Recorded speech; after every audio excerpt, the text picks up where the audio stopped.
One of my goals is to learn how to sew. And one of the sewing channels that I watch on YouTube recommended that learning how to hand stitch would make sewing better and easier. And I bought this embroidery kit, and I thought that it would serve two purposes. One, I would learn how to hand stitch, and two, I would learn embroidery, which I don't currently know how to do. So in this video, I am going to only do the back stitches. And the first step is to figure out this hoop. I've used hoops before for cross stitch, but I've never used one like this hoop. And it has a channel in it with little divots that go inside to hold the fabric tighter, which I thought was interesting. On another YouTube channel, they were talking about things that could make your embroidery better, and one of the recommendations was that every time you start your embroidery, you tighten it up. And it should sound like a drum. You won't get to hear it, but I do get it in there pretty tight, and I presume that made my journey easier.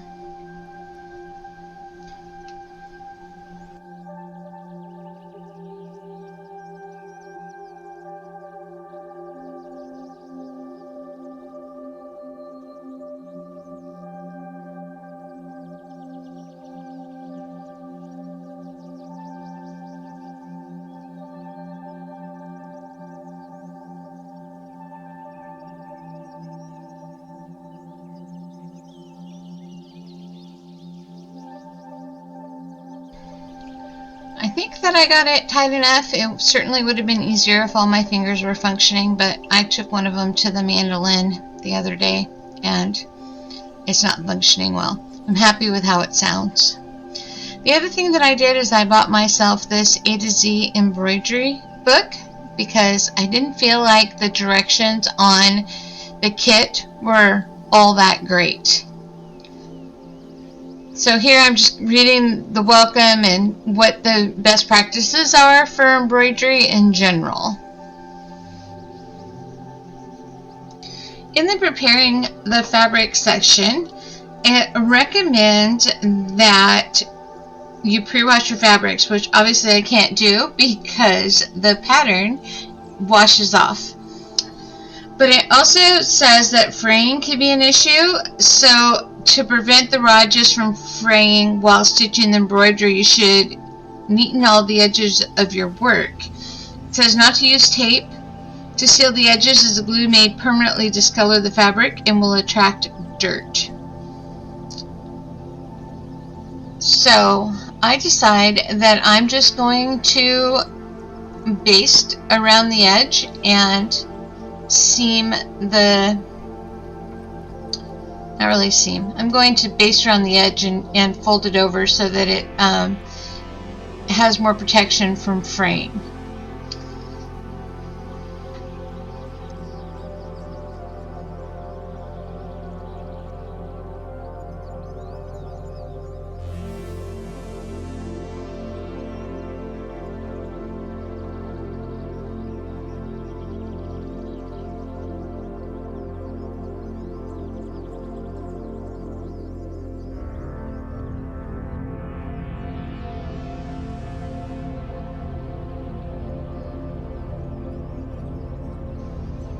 My first big takeaway from doing embroidery: you should definitely do this before you put it in the hoop.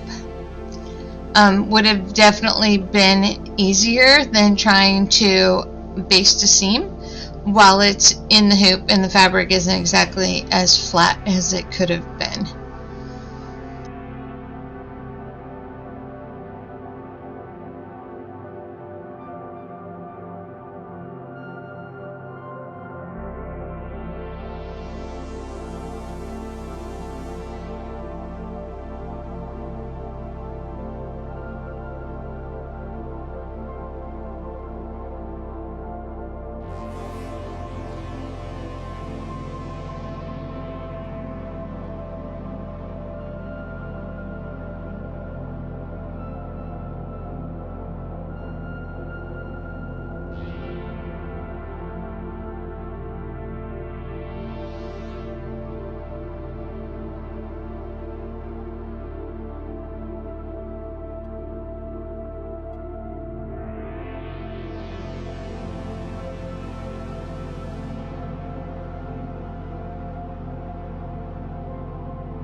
My second big takeaway: you should not struggle through basting by hand, and believe me, that was a struggle, when you own a sewing machine. And the whole point of learning this is to learn to sew.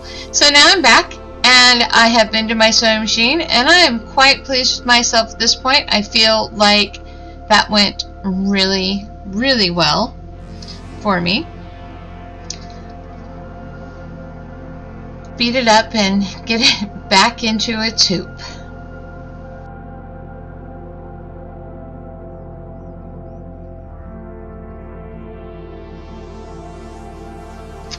So my plan for this video is only the back stitches, so I'm going to refer to the A to Z stitch guide for best practices for back stitches, except for I obviously don't know my alphabet and I can't figure out where to find the back stitches, and I'm certain that they're in there. Part of the problem is they're teeny tiny, and it's just the bottom of that one page. I keep seeing it as I flip by, but obviously that's not where I'm looking.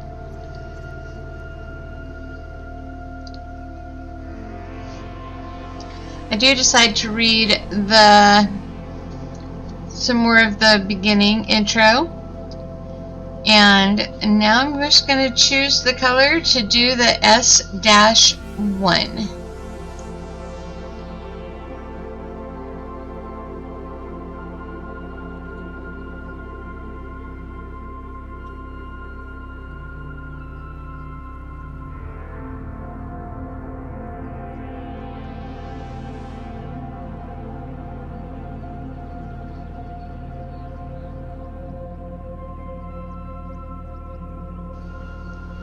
The thread does not have a brand name on it, and it is a little fiddly. It doesn't pull as well as I would expect it to, even though I'm certain I pulled from the correct end. This is something I will address in later videos after the thread drops and thread management stuff that I ordered arrives, but I haven't gotten it yet.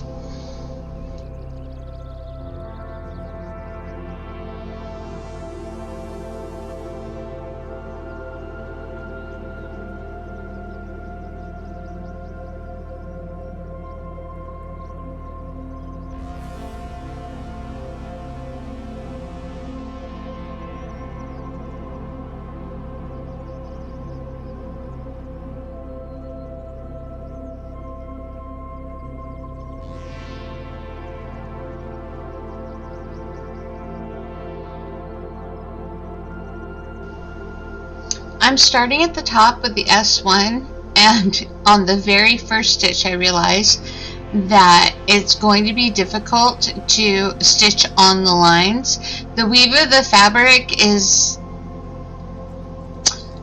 I don't know what the right word is. The weave of the fabric just prevents you from really sticking the needle exactly where you want it. You have to kind of get close. I did okay on actually doing a back stitch for the S and the 1. I think that the S ultimately turned out much better than the 1 did.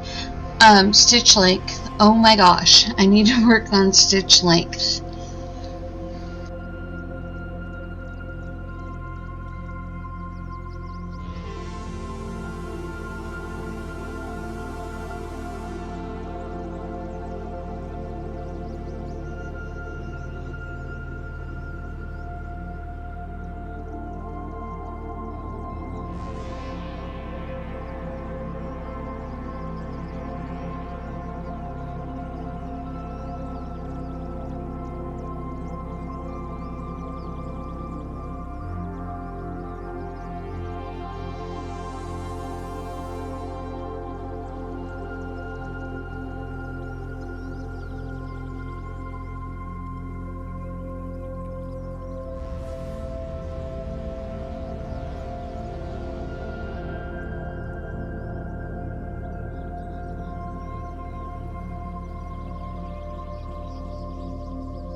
Well, I finished the S and the 1, and they look alright, but I'll be interested to see what they look like when I can finally wash the blue off the background, if they still look good.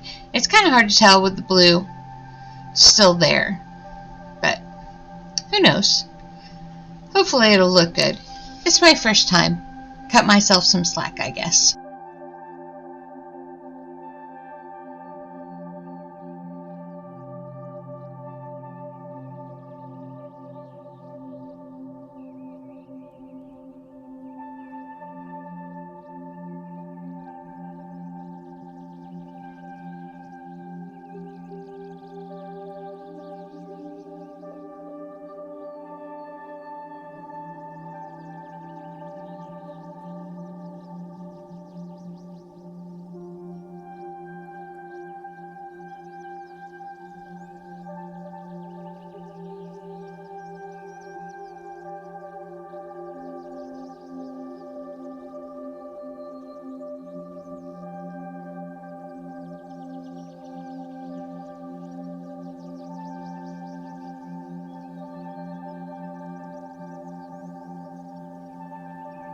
Now it's time to stitch the word enjoy.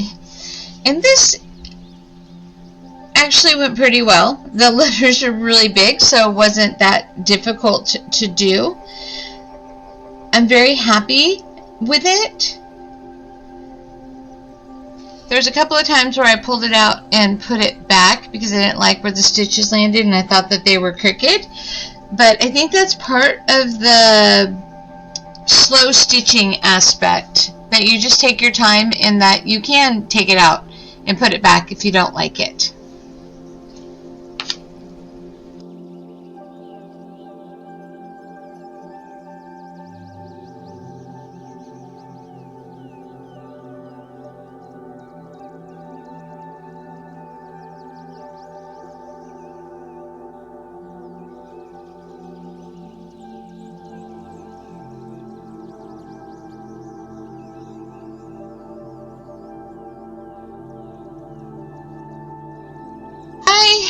I am almost completely ambidextrous. I'm left-handed. I eat and write with my left hand. I do almost everything else right-handed. Not in a beautiful way sometimes, because I was taught to do things by a right-hander and I tend toward left-handedness sometimes. So as I'm stitching this, I tend to go back and forth between only using my right hand or swapping back and forth between the two, one on top, one on the bottom.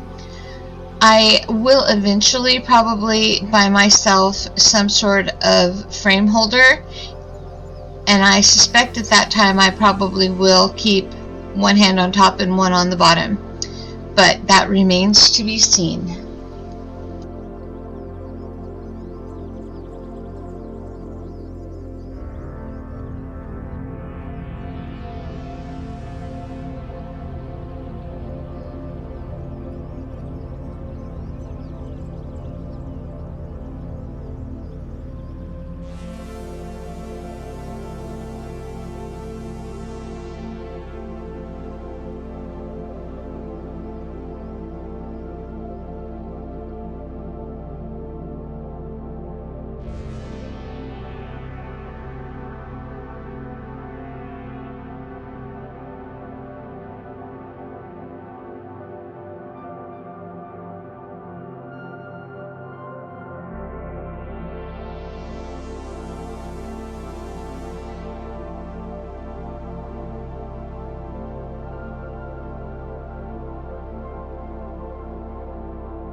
At this point in my project, I have decided that I'm only going to do the back stitches, and I'm going to do all of the words and the numbers moving forward before I do the actual section of back stitches. Some of the directions are unclear or not written well.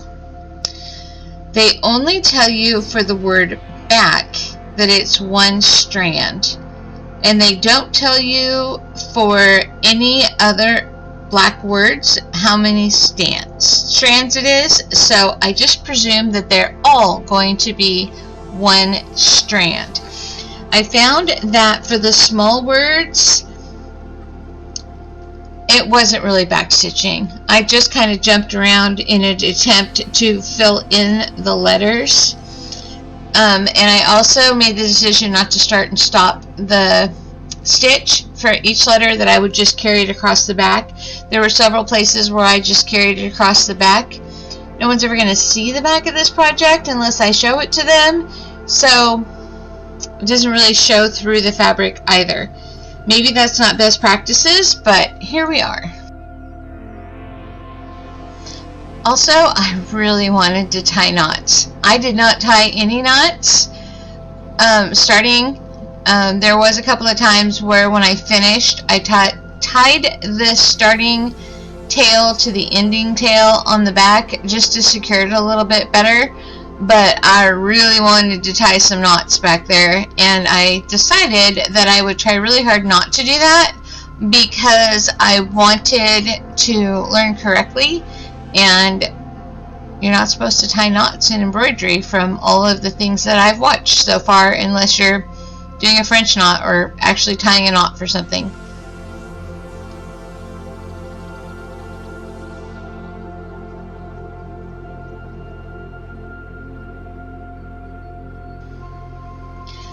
The B in the word back was really difficult for me. The threes were really difficult for me. Pretty much anything that was tiny and round, I had a struggle with.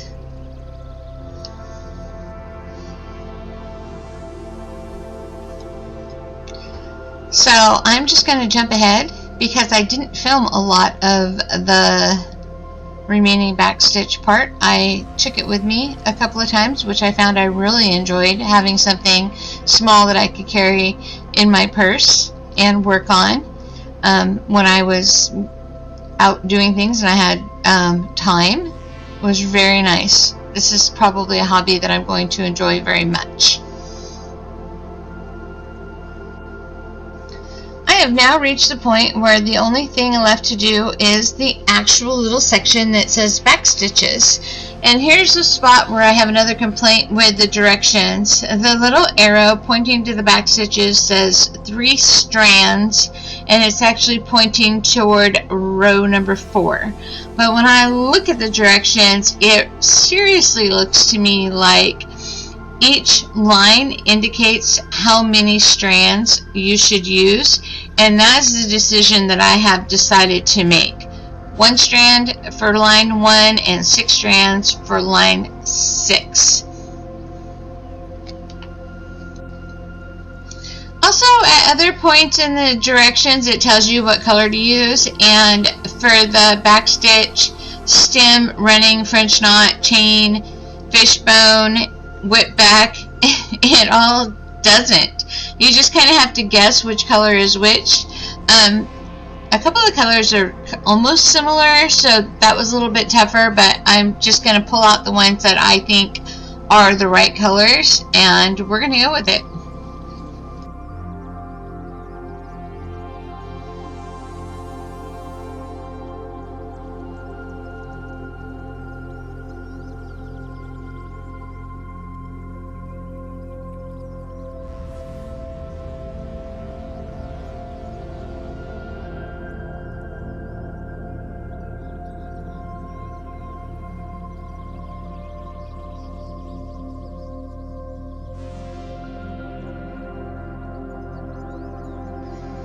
I did do a quick little review for what the book says for how to do the back stitch, since I went rogue on all of the letters and numbers. And then I got started with the first one. I feel like the 3 and 4 strands turn out the best out of all of them. That the 1 strand and 6 strands were the most difficult. The 1 strand is so thin, it's hard to see if you're actually covering the space. And on the 6 strand, it's so thick, it's difficult to get it in the right spot. Like, it feels like it was more difficult to get a straight line. I was the most happy with 3 and 4. 2 and 5 turned out okay. But it's good to know for the future when I'm doing back stitches how many strands I want to use. Well, I have successfully learned another tiny aspect of how to craft, and for that I am grateful.